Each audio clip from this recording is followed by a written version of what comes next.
Sun Business, les dirigeants et les entrepreneurs du territoire ont la parole. Clément Lessort. Bonjour Clément. Bonjour Thomas. Alors aujourd'hui nous allons donc parler d'un vaste sujet. Tu nous en as livré un peu mais pas trop, juste de quoi parfaitement lancer ton interview. Puisqu'aujourd'hui Clément, donc tu reçois Jean-Baptiste Drouet. Et oui, mardi 24 novembre Thomas, je reçois ce matin le directeur d'IMS Entreprendre pour la Cité, fondée à Nantes en 2012. Vous dirigez, Jean-Baptiste Drouet, l'antenne ouest-atlantique de ce réseau national créé en 1986 par Claude Bébéar, l'ancien patron d'AXA. Jean-Baptiste Drouet, c'était quoi la volonté de départ, la raison d'être de cette initiative portée par ce chef d'entreprise? Alors quand on dit IMS Entreprendre pour la Cité, IMS c'était l'institut au départ de mécénat de solidarité. Oui, bonjour. Effectivement, donc en 1986, IMS Entreprendre pour la Cité signifiait Institut du mécénat de solidarité, mais on était dans un contexte spécifique et plutôt créer un mouvement notamment de grandes entreprises, voire très grands groupes, pour agir auprès des populations fragiles, les questions liées à la précarité. On était aussi sur des démarches liées à l'international, sur également les politiques qui se posaient sur l'engagement de ces entreprises. Et on s'est aperçu que les fragilités étaient sur le territoire français. Rapidement, IMS s'est positionné sur les questions liées à la lutte contre les discriminations et notamment agir sur la question des banlieues. On parlait de banlieues à l'époque. On n'en parle plus sous ce terme aujourd'hui. On va en parler, je pense, tout à l'heure. Très vite, IMS s'est positionné davantage sur l'accompagnement de ces entreprises, puisqu'on s'est aperçu qu'il fallait notamment former, sensibiliser, un cadre réglementaire de plus en plus fort, une attente de la société civile également qui se développait. Et rapidement, on s'est positionné sur les thématiques liées au champ du handicap, l'égalité professionnelle femmes-hommes, les questions liées à l'intergénérationnel, le management de la diversité qui rejoint la lutte contre les discriminations, mais aujourd'hui, on dépasse la question de la lutte contre les discriminations pour former les managers, les dirigeants, les DRH à ce que représente le management de la diversité, notamment en interne. Donc c'est vrai que l'appellation IMS en tant que tel aujourd'hui est plutôt réducteur. Institut du mécénat de solidarité, oui, puisqu'on travaille notamment sur le mécénat de compétences, la relation avec les associations locales pour agir sur ces questions de diversité. Mais au-delà de ça, on va plutôt aujourd'hui se présenter comme un réseau d'entreprises engagé sur le volet social et sociétal de la RSE. Alors, IMS Entreprendre pour la Cité, effectivement, plus de 3 millions, il faut le préciser à nos auditeurs, plus de 3 millions de personnes concernées par vos actions sur l'ensemble du territoire. Ça représente à peu près 20% des salariés en France. Pour revenir sur notre territoire, région Pays de la Loire, et celui qui vous concerne, combien d'adhérents aujourd'hui sur ce territoire-là? On peut peut-être citer quelques entreprises qui vous accompagnent. Oui, bien sûr. Alors, effectivement, donc, le nombre de salariés représenté par les plus de 250 entreprises qui ont rejoint le mouvement IMS Entreprendre pour la Cité, c'est exactement environ 3 800 000 salariés. Ce qui s'est passé, c'est qu'entre 86 et 2015, on a eu une attente de ces grandes entreprises qui ont décidé d'avoir des structures IMS sur les régions, sur les départements, notamment pour faire vivre leur politique sociale et sociétale au plus près des territoires, départements, régions. Et aujourd'hui, IMS est présent à Strasbourg pour la région Alsace, à Lyon pour la région Rhône-Alpes, sur Nice, un développement sur Marseille, Bordeaux, et effectivement, je m'occupe de la partie ouest-atlantique, donc l'appellation IMS Ouest-Atlantique, basée à Nantes. Sur la région nantaise et sur la région Pays de la Loire, c'est une vingtaine d'entreprises qui nous ont rejoints.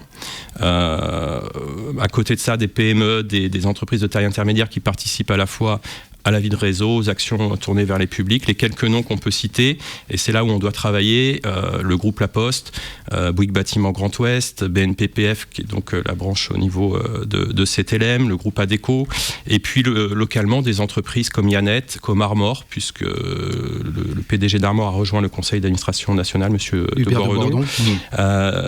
Clairement, l'idée aujourd'hui, c'est d'aller vers ces entreprises locales, de créer du lien entre les grands groupes, les PME, les ETI, pour avoir une dimension sociale et sociétale en territoire, puisqu'on sait que pour travailler ces questions-là, il faut avant tout agir sur le territoire en lien forcément avec le national. Alors Claude Bébéar, à l'époque, il parlait évidemment de la conviction que le rôle de l'entreprise n'est pas seulement économique, que chaque entreprise doit pouvoir s'investir avec les moyens dont elle dispose afin que la cité aille mieux. Est-ce que la cité peut aller mieux grâce aux entreprises aujourd'hui ?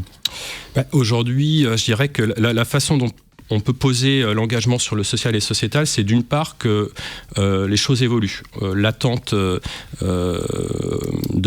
ces contributions au niveau entreprise ne sont pas les mêmes. IMS accompagne les entreprises sur plusieurs volets. On a d'une part le cadre réglementaire. On a vu aujourd'hui avec le temps que les lois se sont renforcées sur la question du handicap par exemple. On voit que depuis 87, on a eu des renforcements en 2005 de l'engagement de ces entreprises sur le maintien dans l'emploi, sur le recrutement des personnes en situation de handicap. On a également des lois sur l'égalité professionnelle en termes de rémunération mais également de mixité, de management des carrières pour les femmes. On travaille énormément sur la question des stéréotypes, des comportements, les lois sur la question des âges, les seniors, donc un cadre réglementaire et surtout un cadre juridique posé sur la question de la lutte contre les discriminations.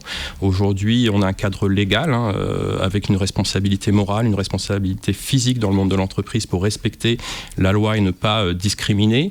Ça, c'est un premier enjeu. Le deuxième enjeu, c'est l'attente de la société civile. On le voit aujourd'hui, on demande à l'entreprise de s'engager. C'était peut-être pas tout à fait le même cas de figure dans les années 80, 90, voire début 2000. 2015, effectivement, on a un dialogue engagé entre les collectivités, entre les administrations, entre le monde de l'école, l'université, et puis le monde de l'entreprise.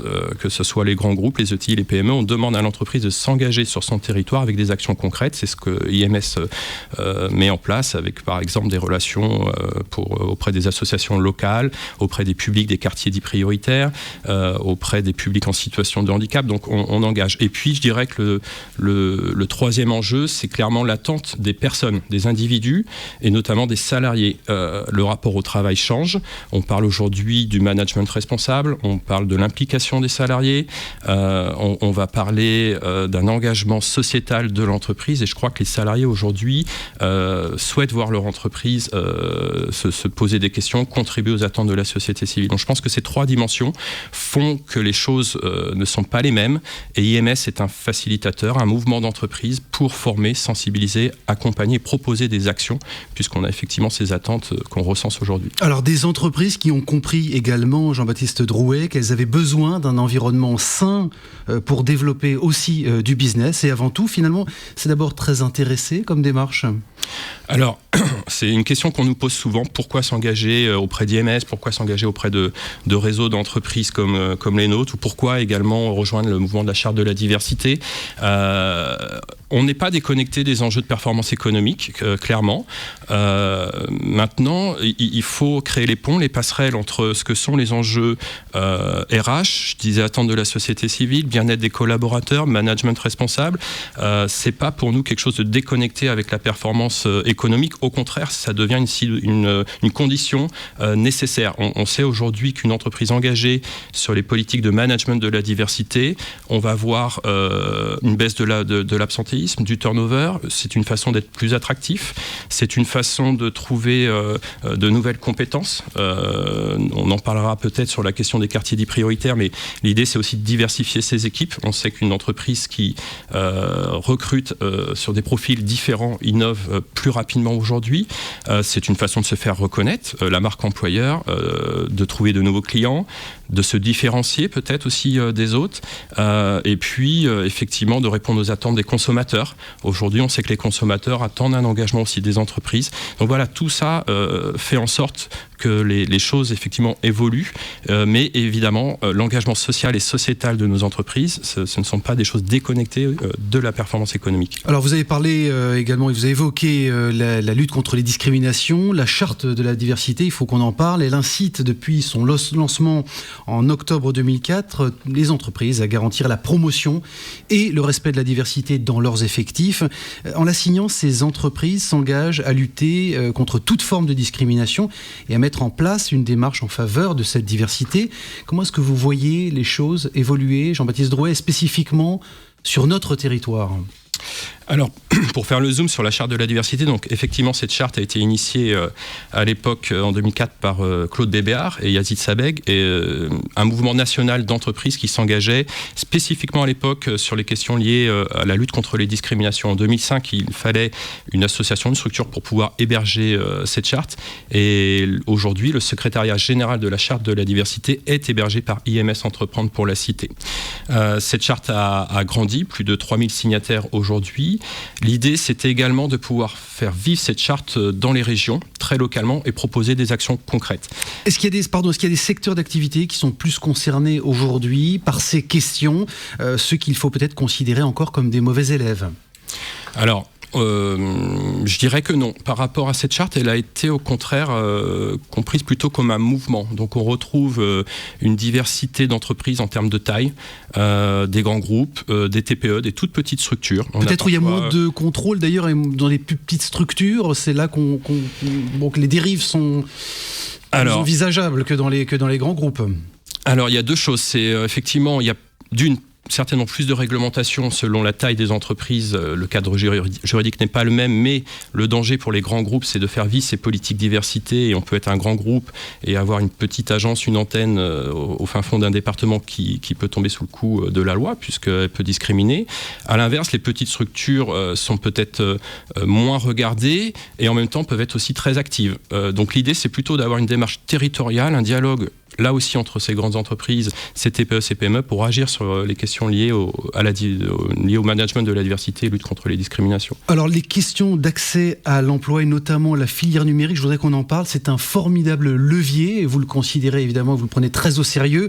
Quels sont les enjeux à 3 ans? Et on arrive déjà au bout de notre entretien, donc peut-être en quelques mots et de façon concise nous expliquer ces grands enjeux-là autour de la filière numérique. Oui, alors en quelques mots, donc la charte de la diversité, on s'en occupe en région, une plateforme régionale Pays de la Loire de la charte de la diversité. On a décidé cette année de travailler sur la question de l'emploi dans la filière numérique, informatique et les publics des quartiers dits prioritaires. C'est déjà une demande qui a été faite par le noyau dur d'IMS Ouest Atlantique, agir en faveur des publics des quartiers dits prioritaires. Et l'idée, c'est qu'on s'est aperçu aujourd'hui qu'on avait du développement économique, on peut même parler de métiers en tension. On travaille avec les réseaux comme ADN Ouest qui nous disent clairement que demain, ils vont avoir besoin de nouvelles compétences. Ils vont avoir besoin de changer pour certaines SS2I la marque employeur.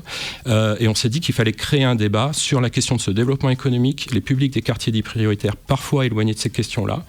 Et on anime le 1er décembre prochain à 17h au siège de la Banque Populaire Atlantique une soirée débat, égalité des chances, public des quartiers dits prioritaires et l'emploi dans le secteur numérique. Ça, c'est le Tour de France de la diversité 2015 qui s'arrête à Nantes, ça sera le 1er décembre. Combien, peut-être pour terminer, combien d'emplois ça représente très clairement là sur les 3 années qui vont venir? Quelles sont les opportunités en termes de recrutement? Alors le réseau ADN Ouest nous parle de 40 000 emplois à prévoir dans les prochaines années sur la région Pays de la Loire.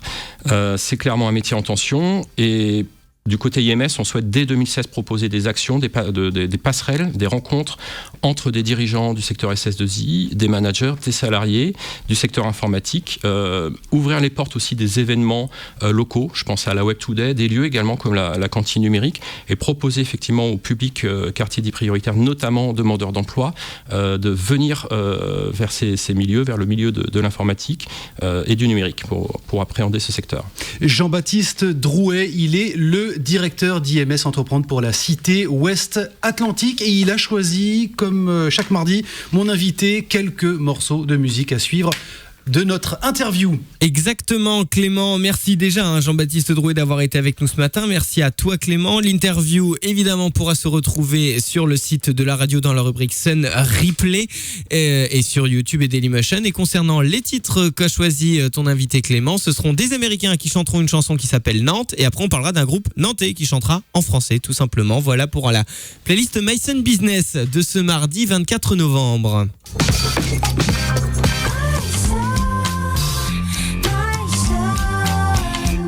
Myson Business. Faites connaître votre entreprise. Rendez-vous sur lesonunique.com.